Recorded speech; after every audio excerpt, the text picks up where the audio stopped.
9:03. 9:03. So I'm a little bit later than normal, but it's because I have a headache, I think, just where I've been so tired.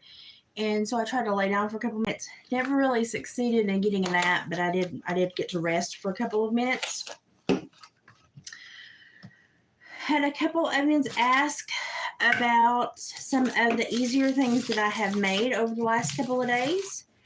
And so I wanted to do a live. Hi, Gypsy. I wanted to do a live to show you all some of the easier things I've been doing.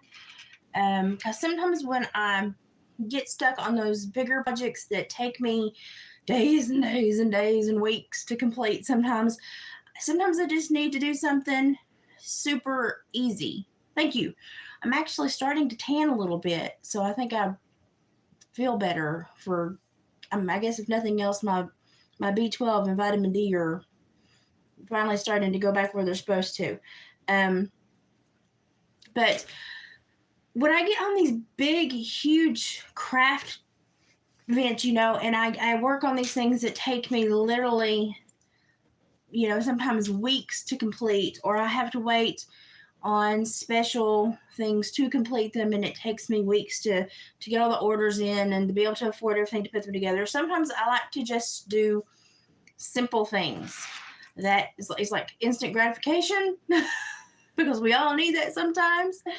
And for me, I have found this little UV resin stuff that cures in my regular little nail light.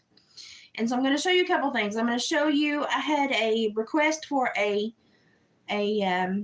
specific keychain for an elderly man that lives in our community that is kind of we've kind of adopted him. My family's kind of adopted him. So he requested a keychain made, and then I'm going to show you how to do the blood knot leather trick. So the first thing I did today was soak and clean more teeth out of a coyote. And I actually soaked and cleaned some little neck vertebrae too, because I'm thinking about making some really strange earrings. Just because some of the really strange stuff sold so well this past weekend. I whatever you like to do, and if I can make something that you like to wear, and that's fine. So what I did was I cleaned these two teeth. I got them off the same skull. So he is now toothless. With his canines. And so I'm going to try my best. Now, I may not be able to. I told him I would try. I'm going to try my best to fit them in this pendant, which is going to become his keychain. So that is what I'm going to try to do. I need my little shiny thing. I'm going to have to buff this after I get done with it. So now I'm going to lower the camera so that you all can watch what I do, hopefully successfully. I kind of have to move over here. I can move over. It's no big deal. I've got my little light right here set up. The plug only goes so far. So this is the UV resin that seals in just like 30 seconds in the light. I recommend this stuff. It's a little bit more expensive than the 2-part, but oh my gosh, it's just so much easier to handle and to deal with. The only thing you have to remember is to always put the plug back in so that it never goes dry on you. And so I always put the plug back in the bottle. I try to never touch it. And that is just my extra barrier to make sure that it does not go bad on me. Now what I'm going to do, what you do when you pour the stuff is you put the tip down and you shake it. And when you start spitting it in, you keep the tip in the resin itself to minimize bubbles. And you start going round and round circles. And you start kind of making your way around to the edge, because you can have a little bit dome over, but you don't want a whole lot. Now you can also use a lighter or even a little torch to actually get rid of bubbles if they occur. I've not had too much trouble with bubbles, so I've not had to deal with that.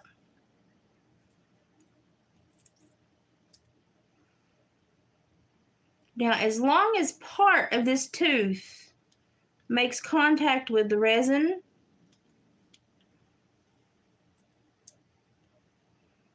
then that little sucker will stay. And so what I'm going to do is I'm going to pull this as close as I can to my little light.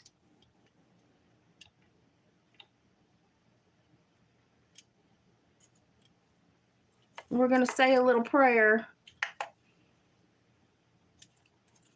and get her started. Okay, so I actually got both of those fangs on that successfully, and it is now in the light for about 30 seconds. I'll probably run it on a couple of cycles. I'm not going to need this anymore. That is how quickly that sets up. So I'm going to put this. I'm just going to have to do this. I'm going to have to do this. Got to put this back in here and put the top back on it and put it back in the box. I do not like to leave it out, and I keep it in a dark hallway closet just so that it doesn't come into contact with daylight anywhere. I am that paranoid about wasting money on something that expensive, so I keep it in a very, very dark closet in the hallway. So it is not anywhere around daylight. I'm going to run that a second time. I sealed the cow, the big butted Highland cow. I've got to paint her again and do the gradient painting because the clay was so porous it kept sucking up the paint, so I've had to seal her. Now she's sealed and dried, so I can paint her again, get her finished. I'm going to paint her Daisy on her head. And the little baby cow is actually in my kitchen window drying in the sunlight during the day. It needs about another day. I'm going to seal it, then I'm going to paint them both. And these are going to go to my daughter-in-law because she loves Highland cows, and she went just oogled over this thing when she saw this is my very first sculpture I ever made. She went crazy over it, so I said, well, I guess it's yours. And then when she got pregnant, I had to make her a baby one to go with it. So that's what I did. So I'm also painting Highland cow babies this week. It looks like it's setting up really good. Okay, I'm going to take it out. I'm going to be a little careful with it. I'm going to take it out, give it the touch test. That sucker is already hard as rock. So I successfully got 2 fangs in on that, and he's going to be using this as a keychain. Because he wanted a double fang keychain on the pewter backing, he had to pay the price for the pewter jewelry, because it's basically jewelry. He just is going to wear it as a keychain. So that is a $15 sale for David right there. And yeah, I had to clean the teeth. I had to go pluck the teeth out of the skull and boil and polish it and bleach and scrub. But that's just part of it. And now I've got to reorder the pendant because I have no more. That was the last one. Also, David went and ordered very pretty all-in-one. They've got like the Lewis backs on them, but they've got a little basin to where you can put resin and put little teeth or whatever else you want to put there. But it's got a little filigree around the basin on the earring, and it's all one piece, and it's 5 pairs of them. They're really pretty, really delicate. And he is going to be making some daintier, prettier earrings, he said. He actually has gotten into this resin stuff since we found this really easy resin stuff. So he's actually gotten into this resin stuff really a lot. It's easy. It's something even he can do. And he's getting really creative now, which is fine with me because I'm normally weaving or doing something with a a dream catcher or something. So it's completely fine with me. And that is literally like 98% tacked on. But I'm going to be overkill and give it one more time just because I'm one of those people that likes to do things completely overkill. That's just who I am. Now, what I made earlier was this, and I actually sewed on some little gems to it and put a little tack of glue behind there. This is woven into the leather, but I also put a little tack of glue behind that as well. This is a Coyote K9, and these are just some, gosh, I don't even know what they were. I bought them at the store, not even knowing what they were. I just didn't like the color. They were just glass beads that were just the little chips that I like so well. So these are the little check glass beads that I like so well. And I just wanted something that had some color and just something that would put another texture on there. This is called a blood knot. Now, I will tell you that I did this on a very wide piece of leather, so this is not the prettiest blood knot, and I fringed the bottom. But it's pretty. I like it. I would put it on my keychain and be very proud to pack it. And what I'm going to try to do is do it on a smaller and thinner piece of leather. But I'm going to tell you, if you want to do a professional-looking blood knot, you need a number 3 leather bevel to take the edge off of the leather. So that and I'll explain that. So that when you have your leather laying down like this really thick edge right here, when you do a blood knot, it sometimes doesn't lay as pretty as it could. And so if you have a bevel that you can just go up the edge and just take that edge right off, and a bevel is just like, it looks like a screwdriver with a V, and you just strip the edge off, it will lay a lot smoother when you make this. I don't have one of those yet. It's on my wish list. I have a lot of leather making tools that are on my wish list. So we're just going to have to wait until I get one of those because I don't have one of those right now. So I am not for sure if this will braid very well or not. But I figured the only way to find out was to try it out. And to be quite honest, I think I'm going to need my X-Acto knife. So I may need to go check that. So that's how that turned out. This will be his new keychain.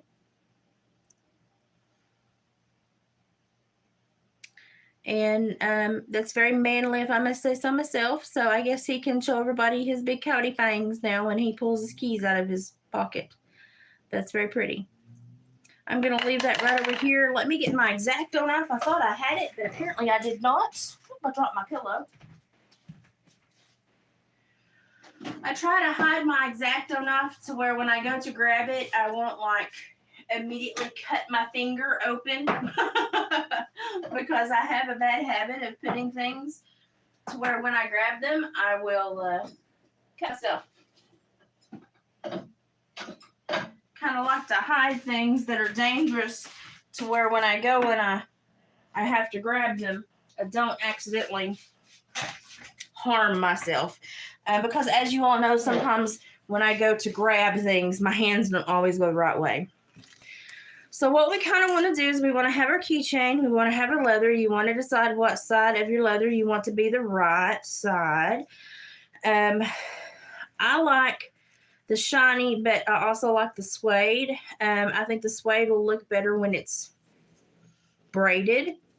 I'm going to make it about that long. It probably won't end up being anywhere near this long, but that's what I'm going to start working with. So I'm going to cut it off with my scissors. And what I'm going to do is I'm going to notice where I need to make the first hole. And I'm going to do a little scratch right there. And then I'm going to open this up. Now, y'all, my kitchen table has been through everything. It has got Mod Podge on it. It has got UV resin on it. It has got nail polish on it. It is my kitchen table, bless its heart. It's going to have to be sanded and repainted. So don't anybody tell me I'm performing a cardinal sin by doing this, because my poor kitchen table is about as far gone as it can get. So I'm just making a slit.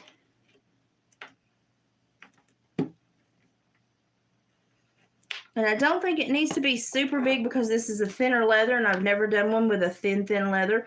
So this may be one of those we work together and figure out what doesn't work and what does work. I can already tell you that I've cut that to the side, so now I'm going to have to cut more of a hole.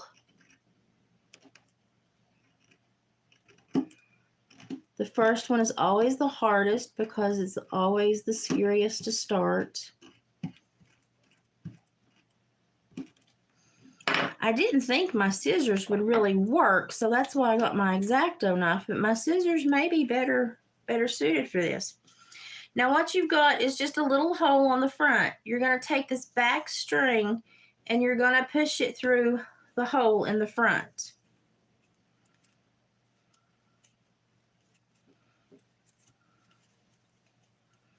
And if you have hands like mine, it may take you a moment to make it work because my hands do not always do what I tell them to do. And I'm actually going to try to snip this again with my scissors just because my hands are having a rougher night.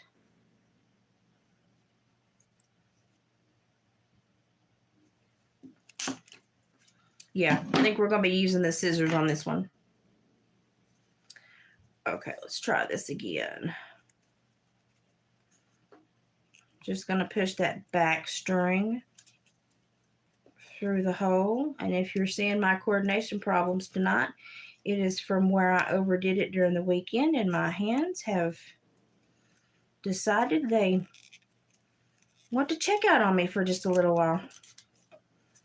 Okay, so you're just going to pull it through. And at some point you have to twist it straight. So you kind of have to manhandle it a little bit.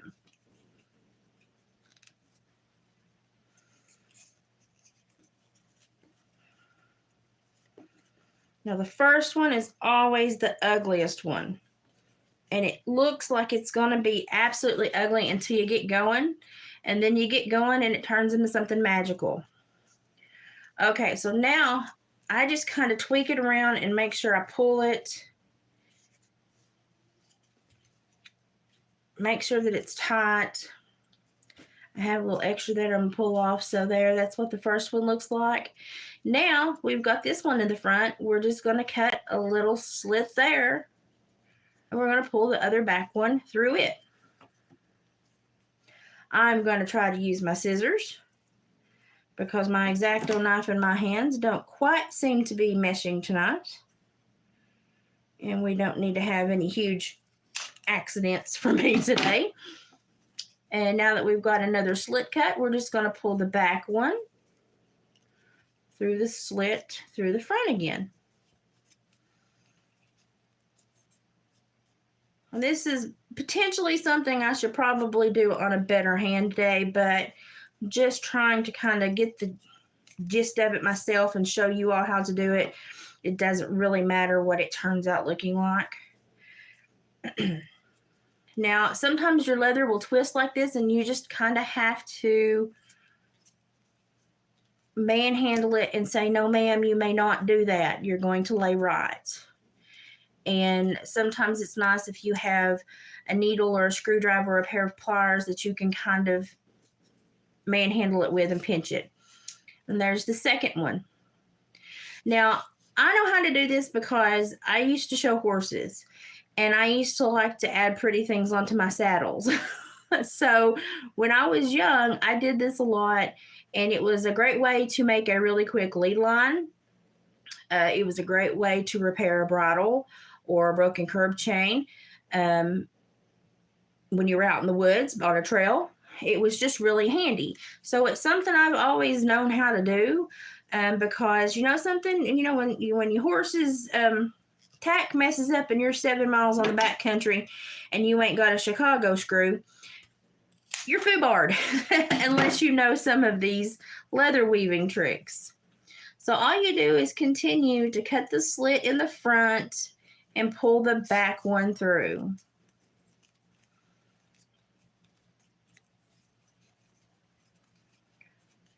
And as you keep going, it just keeps getting prettier and prettier. And like I said, you can get needle nose pliers or a screwdriver and kind of play around with it and kind of bend it to your will if you want to.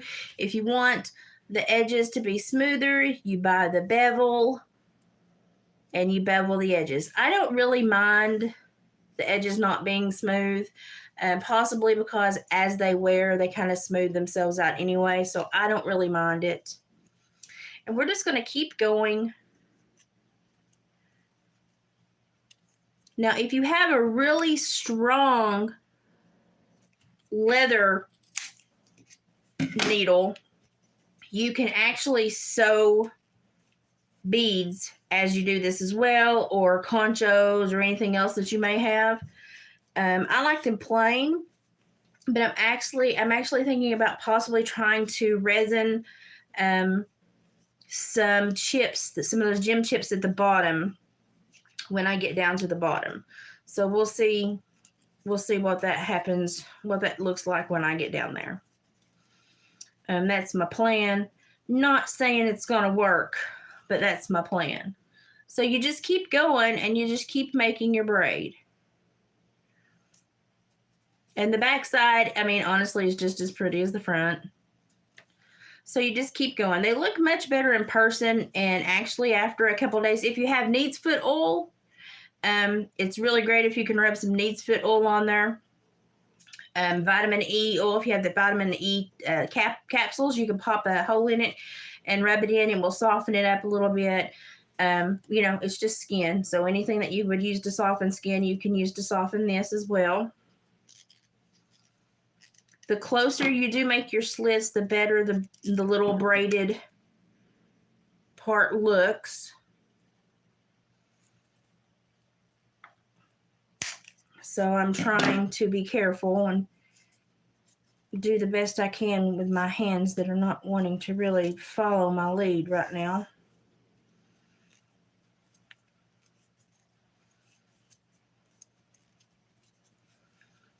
So it's just a constant, make the hole in the front and bring the one in the back through it. And you just keep going. I like a rather long chain handle on my keys because a lot of times I like to put my keys in my pocket, but I like to leave this hanging out. And I've noticed that a lot of young men like to do that as well. So I tend to make them longer when I make these things. I haven't made any in a while. Gosh, I haven't made any of these probably since my livestock days in high school. We used to make them, and then we used to put our FFA medals on them. We used to pin our FFA medals to them as kind of bragging rights. So that was a memory. That one went way down memory lane. See how pretty it gets as you keep going? I mean, there is no ugliness to this, and even the back is just as pretty.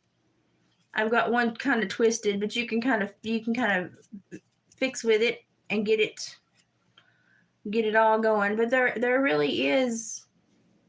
I don't think leather can ever look ugly because I love leather, but this is just a really neat little craft. This is something that you can, if you have a grommet or you have Chicago screws, or you can go to the tack store and buy the really pretty little conchos that are on their own little Chicago screws, and you can actually punch a hole and screw through and decorate as well and put a concho at the bottom. I've seen a lot of ones done like that. I'm not going to do that because I've had 5 gazillion of those in my life, so I just keep braiding. So you just keep putting a slit in the front right below the other one, and then keep pulling the one behind through. And then the best thing you can do after you get it done is just sit around and just kind of, rub it in your hands and kind of mold it and handle it for a while, just like it would be in the real world. Leather, always reacts really well to that. So I think we're getting toward the end here. I'm going to do a couple more maybe. And then I'm going to see, now I may catch my kitchen on fire. I'm going to see if I can resin a couple of those little chips on the bottom of this leather. Now, may very well start a fire. I have a piece of aluminum foil here that I can put it out with if I need to. I'm just anxious to see if it gets hot enough to hurt anything, but if it will actually adhere.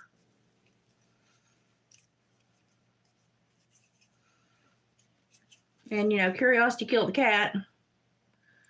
So, meow, meow. That's kind of what's going to I just have to find out. I just have to know. And if it were to work, you could, in theory,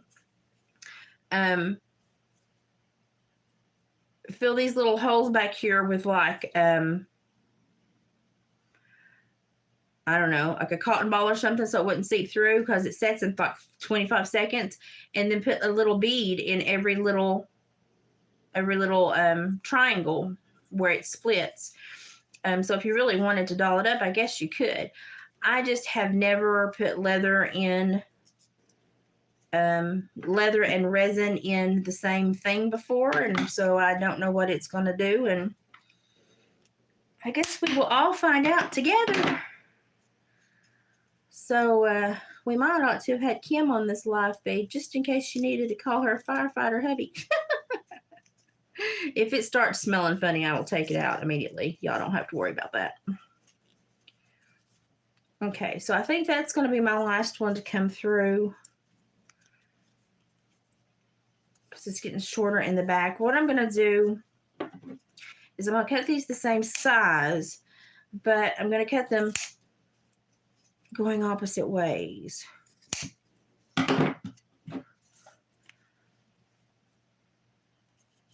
But what I want to try to do is to put a little gem right there at the bottom. And basically what I want to do, let me find the one I want. There's a big one right there on that string. That's what I want.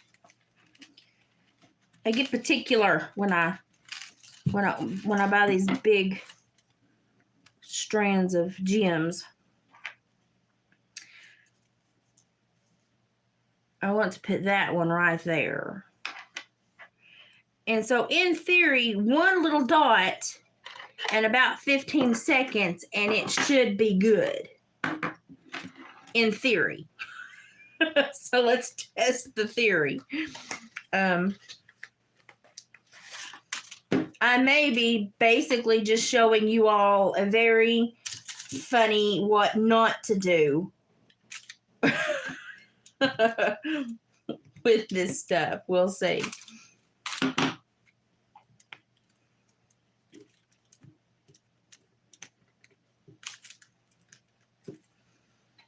So I'm going to remove this really quickly and lay it to where I can grab it really quickly. This stuff will make your hands sticky. I'm just FYI. I'm literally going to put the smallest little drop of resin. And before the leather can soak it up, I'm going to sit it in it. And now let's pray I don't catch nothing on fire. I mean, technically, I stick my fingers in this line, and it doesn't catch my fingers on fire. And I don't think that will get hot enough to smoke or do anything like that. If it does, I'll just get up and pitch it out in the wet grass out front where it's rained for the last 2 weeks at my house. I just thought it would be pretty with a gem in it. And resin is such a permanent fix. It's just like, why not? You know, why not use the permanent fix? I'm sorry, I'm trying to keep an eye on the chat, but I'm blind while I'm working. I'm fixing to sneeze. Hi, Denise. Whew, my nose. Is it working? Is it working? Oh, it's working. I'm so excited.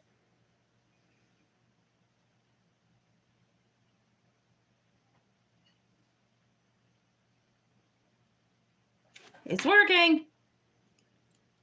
That sucker's on there.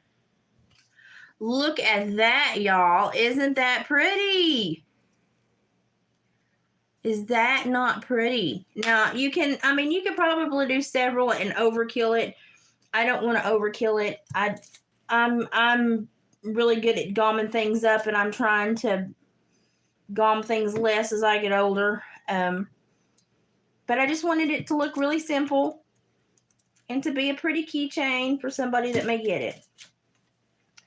I'm really tickled with the way this one turned out. Now, if you wanted to, you could completely cut these, flare these.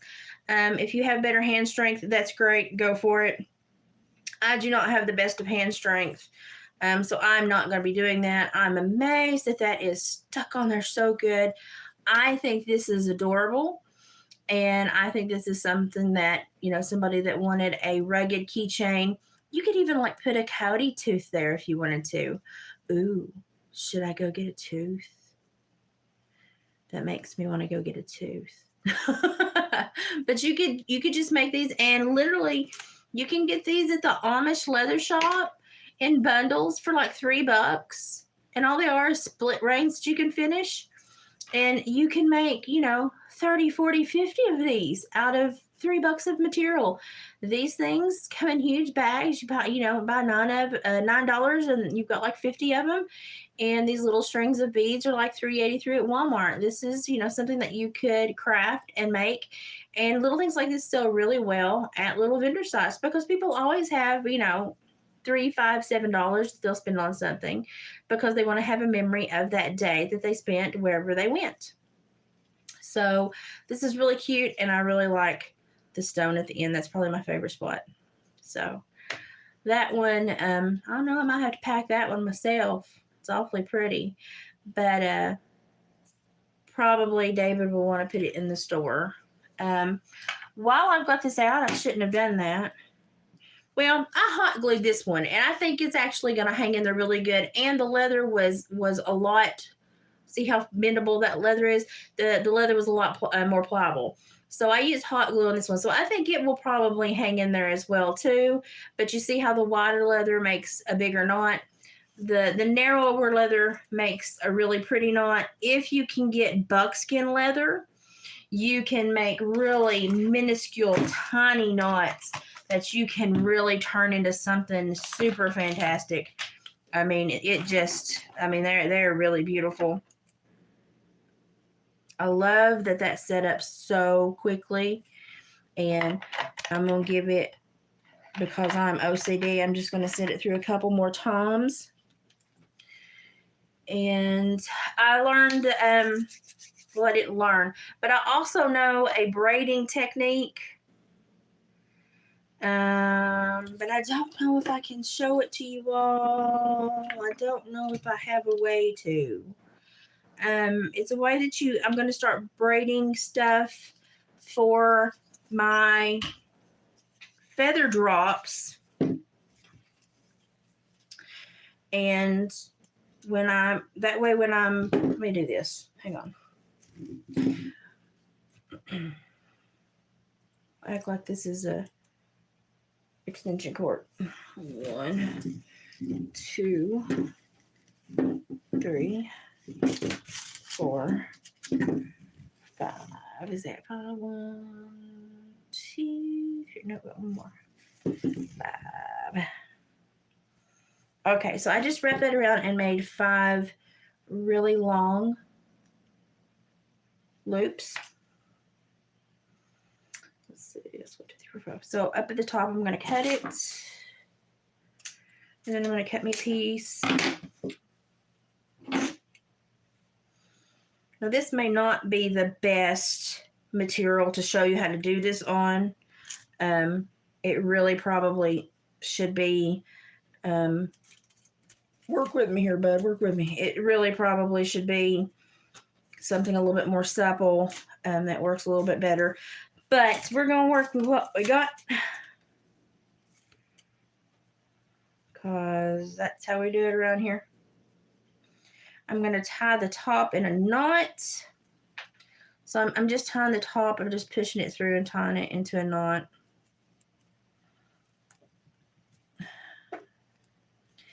And I'm going to use my chair that I've got over here. I'm going to have to move my light maybe. Let me see if I can Maybe I can use this. Let's do this. Maybe I can use this nozzle on this big jug here. Okay, maybe we can do this. Okay, so I have 5 loops here, y'all. This goes back to like the Renaissance time, but people used to do it a lot for leather goods, to hem dresses, and stuff like that. So what I'm trying to do is to sort out 5 separate hoops. So that's 1. And you just kind of have to play with it until you figure out who belongs to who. And they will fuss and tell you, I don't belong to that one. 2, 3, 4. Okay, so we should have 5 here. If we have more than 5, I have screwed up. It's been a while since I've done this, so bear with me. You know, these are all things that I learned as a child. And so sometimes I have to dig back in my mind quite a ways to remember all this. And it can be difficult sometimes. Okay, so I've got that one going that way. I've got this one coming down here. And I should have probably used a yarn that would have played a little bit better with others. There's 1. There's 1. There's 1. Okay.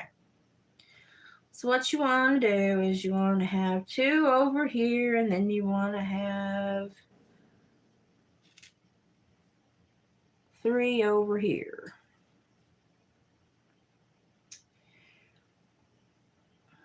And starting is the hardest part. So don't let anybody tell you this is easy, because trying to start these little some biscuit eaters is the hardest part. So you only have 1, 2, and I've got to make sure they're not twisted. 2, and then 3. And I can't pull very hard because I've got it tied to a decanter that I put my lemonade in, and it will fall over in there. Okay. So I've got 3 in this hand and 2 in this one. Oh no, I've got too many. I've got 1 too many. Hey, I was an overkill. But we'll just cut that one off. Okay. Got 3 in this hand and 2 in this one. So you're going to walk this one up to where this finger's free, and you're going to go over, under, over, under, over. Grab this one and pull it through. And now you have 3 in this one and 2 in this one, and you walk your fingers up, and you go over, under, over, under. Grab the last 2 and pull it through. And you walk your fingers up, and you go over, under, over. You have to make sure you stay straight under it. Grab the last one, pull it through, and you have to kind of pull it. It's kind of like weaving. You have to kind of pull it together as you go. Walk your fingers up. Over, under. Grab the last one, pull it through. Walk your fingers up. It works so much better if you have a friend holding the other side. I'm just going to tell you. Over, under. Grab the last 2, pull it through. And so what you end up with is a completely round braid. And it looks like it's woven and round.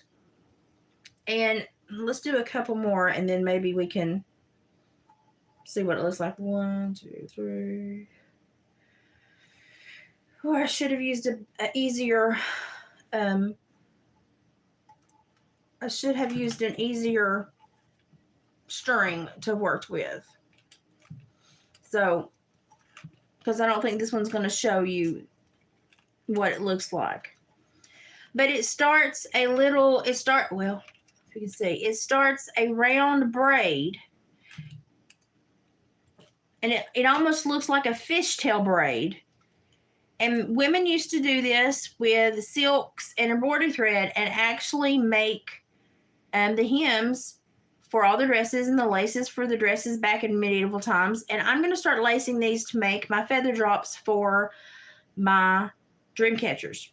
But like I said, I don't have the best setup right now. I'm going to have to set up either with a chair in front of me or David's going to have to come up with something for me to use or something so that I can have steady tension, and so that when I pull and to push it all together, I don't move stuff because it won't really stay in touch.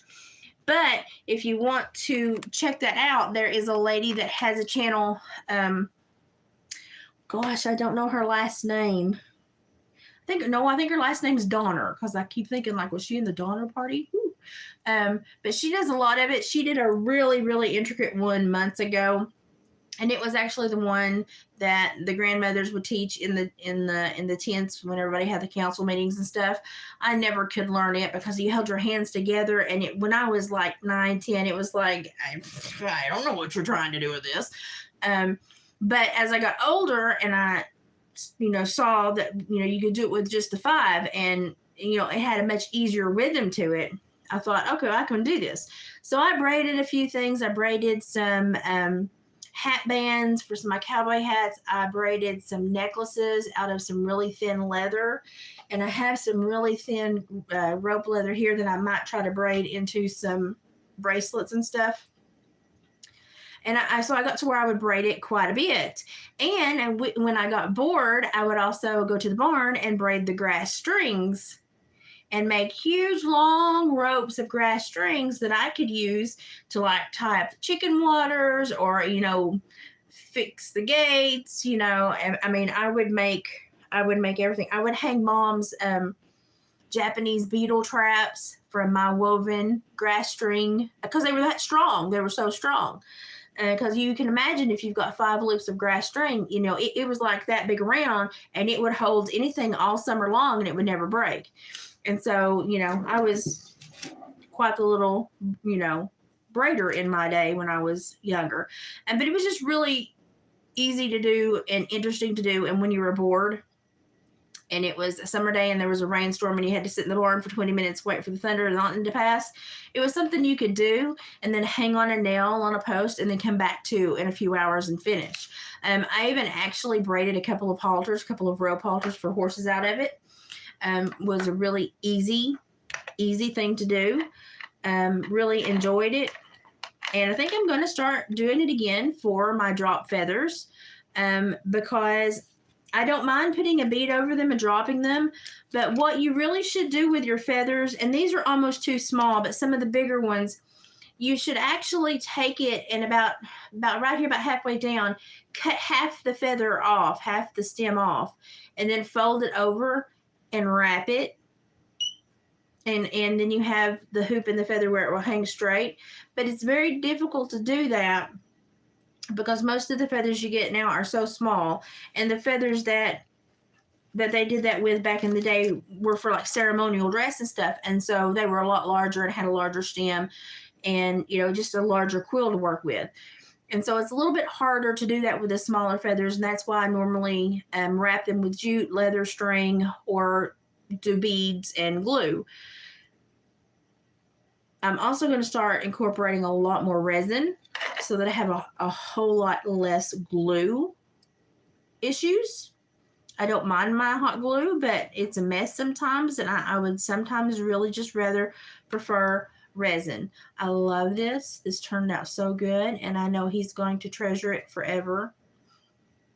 He's like, can you get both of the canine teeth on there? And I was like, oh, Tara, that was that little coyote had some pretty good sized teeth. I got them both on there for him. So he's going to be very, very, very happy that he got his wish. And I guess somebody will be able to purchase this if David likes it when he comes in tonight and sees it. And then he'll tell me if he wants me to make more. I do have more beads.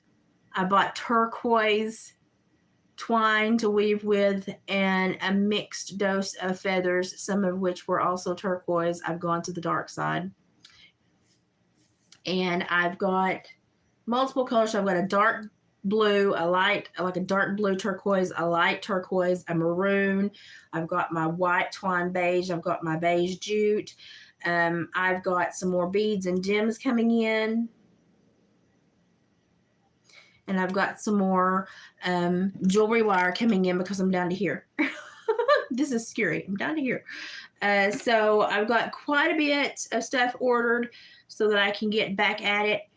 So I'm going to be doing these little things like this week to fill my time. So yay or nay, do you think this is something that might do well as a smaller item in the shop? Do you think that men would like to buy these?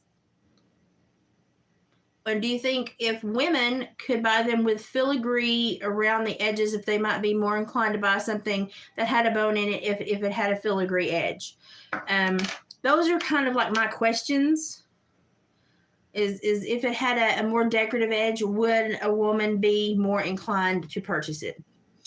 I kind of like the raw random stuff. I'm like, I don't want it to look like, I don't want it to look like somebody spent a lot of time on it and, you know, did a bow when they gave it to me. And I just want somebody to be like, here. That's kind of how I roll. So there's his little thing. And I think I have an idea of who might be receiving this, somebody that might appreciate this. I've got some boxes going out tomorrow. I have as many boxes as I have hoarded over the last 2 months. I'm having a difficult time finding one for your stick to go in, Denise, but I'm gonna probably just pack it with me to the post office and say, like, just get me the box that's the cheapest that it'll fit in and let's pack it. Because for some reason I thought I had another one that would fit in and it's just a hair too long, but that's okay. I think I'm just going to drag it to the post office and be like, just pick a box and put it in it. Let me pay for it. Because it needs to get mailed. And I don't want to have to make another stop by the post office this week. So I'm going to try to mail everything tomorrow. Because David's stupid Chevy Tracker this morning, after it sat there for 3 days at the yard sale full of stuff, locked up, started right up and drove home. And then this morning wouldn't hit a lick. And so I drove around and jumped it off and didn't act like it wanted to jump for a minute. And I said, I don't think you got a good connection. I said, do it again. I said, I didn't feel nothing pull down on my Jeep. So he tried again, and I felt my Jeep kind of suck down a little bit. And I said, okay. I said, it's charging now. Try it again. And what it was he wiggled that one battery really hard when he did that. And charged it. It started, stopped it. It wouldn't start again. And I looked at him, and I was like, I think your ground is loose.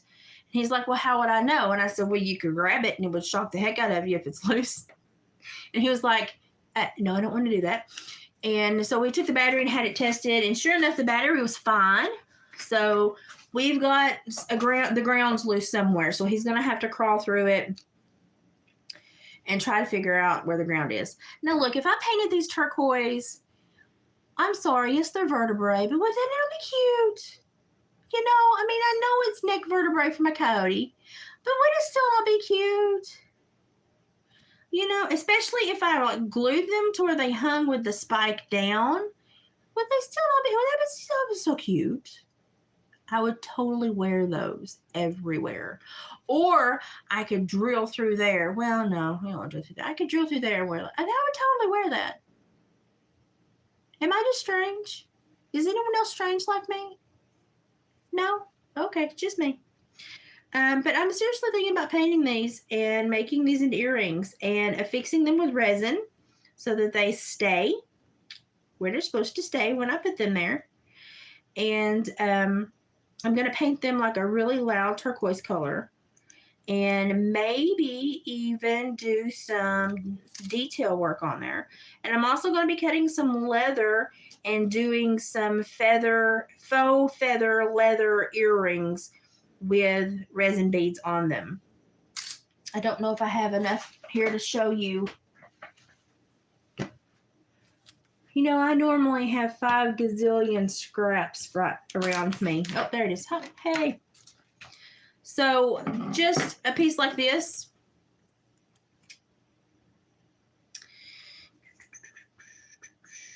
And we're just going to cut it into the shape of a leaf. It doesn't have to be perfect. You want to make sure that you leave the top round so that you can hook the earring through it. You will have to do a leather punch. And then you're going to do your little leaf slits up and down the sides, fringe basically.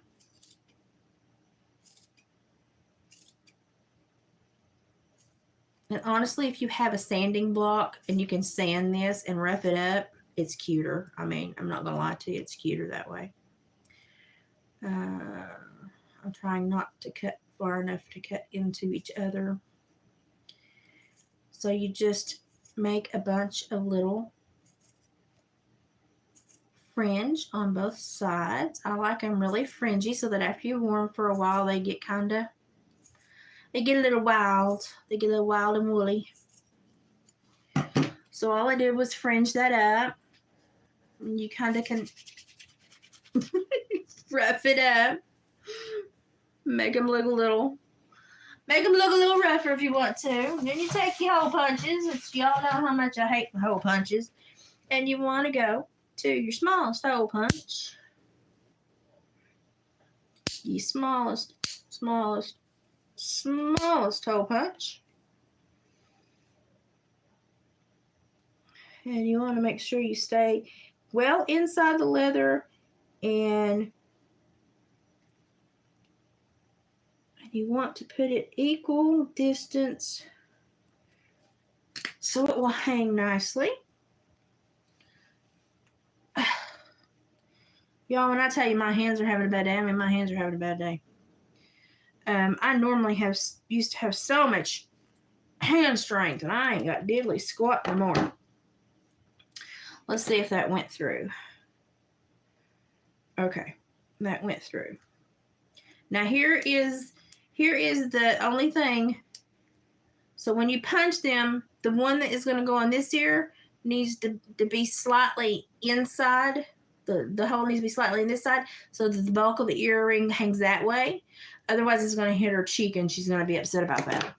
So that's the only tip I have for you there.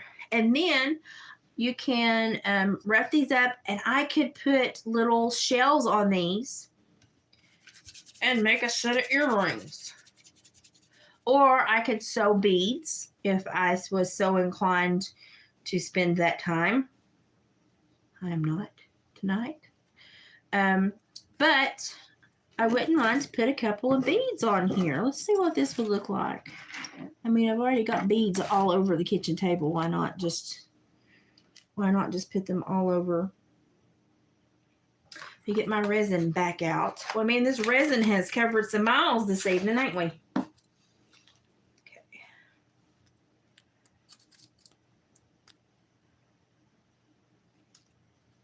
Ew.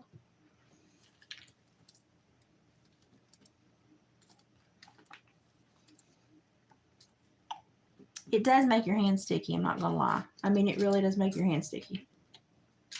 Okay, so get your beads ready because you do not want to dally, because the resin, you do not want the resin to suck into the leather too far before it adheres to your leaf. And let me turn this down so you can see what I'm doing. Oh, goodness gracious. Okay, so I'm just trying to find the placement that I'm going to like.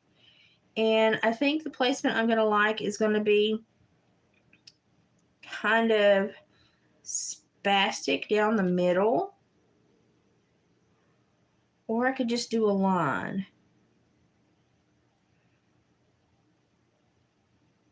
Okay, he's not round, so he's going to get cold from this one. Or you could do them on the edges.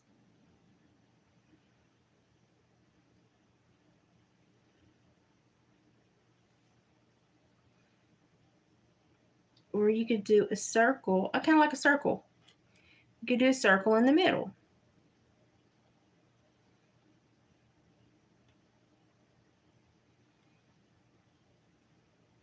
Put him down at a point. We could put him down at a point. We'll use him down as a point. We can do a circle.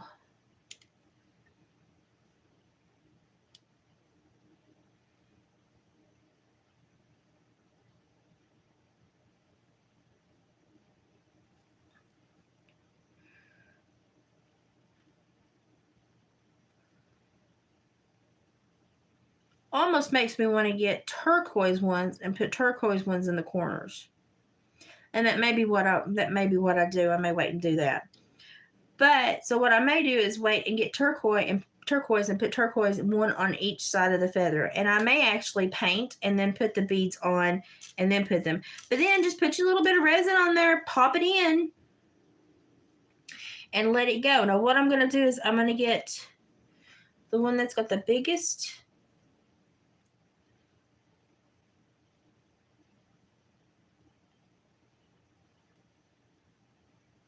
Well, I'm drawing stuff. The one that's got the biggest hole right there. I do want to put him at the top. So I'm going to do just a little tiny bubble right there. And I'm going to stick him on there real quick. Straighten him up. I'm going to pop him in there because I know I do want that one at the top, and that's what that little hoop is going to go through so that the hoop does not tear the leather. So I absolutely know I do want that one there. And then I think I'm going to do some turquoise painting and glam it up a little bit and add some turquoise beads to contrast with the tan. So I may have to zhuzh those up quite a bit before you see them next time. That may be tomorrow or the next day's craft. We may have to zhuzh them up, and that may be tomorrow or the next day's craft. I'm really excited at how well this is working with keeping these little beads on the leather. Because, y'all, I'm so freaking sick of glue. You have no idea. Glue is great, but it is very messy. And it's very hard to make your crafts look like it has a really good finished, just a really good finished edge on it when you have to use a lot of glue. And I try to clean it up, and I try to get out my hairdryer and melt off all the extras, but it's almost impossible. And there are some things that I like to affix to my dream catchers that would look so better done with resin. And right there, that was how quick that affixed that. And so now that little skinny wire hoop is going to go through there, and that way that hoop will never rip that leather because it's got a stone to back it up. And then I'm going to paint these and make it more like a leaf and zhuzh them up, do some turquoise beads. We'll do that tomorrow. We'll zhuzh those up. We may paint some cows, and we may zhuzh the vertebrae up tomorrow. So that may be tomorrow's thing. But for right now, I'm going to call it a night because I think we did pretty good. We made a keychain Fang Coyote pendant. We finished my one blood knot braid, and we did a secondary blood knot braid. And I'm pretty sure when David sees this one, he's going to put it on Etsy, which means I have to make me another one. Gypsy, if you would like one, I can make you one when we do our dinner, and I can bring it to you. So that's all for tonight. That's all I'm going to accomplish tonight because I'm tired. I've rested all day, cleaned my kitchen, and vacuumed. And that's about all I've done. It's been a day of rest around here for me. And I made vegetable beef stew from the garden. It was so good. So good. Like, David normally is not like a super stew guy, but he loved it. So yay for me. I did something good. But I'm going to call it a night on that one. So we'll try to do this tomorrow night or Wednesday, depending on what all I get into tomorrow. But our next live will be painting and trying to make vertebrae and leather earrings look bougie on a budget. Pretty sure we can do it. If not, we'll learn a lot in the process. So I'm going to go and pull my hair up off my neck because I'm burning up, put it in a bun, put on my jammies, and I'm going to go read a book for about a half hour until my eyes give out, and then I'm going to snore. So y'all have a good night. I love you in bits and pieces, and I'll see you tomorrow. Bye, guys.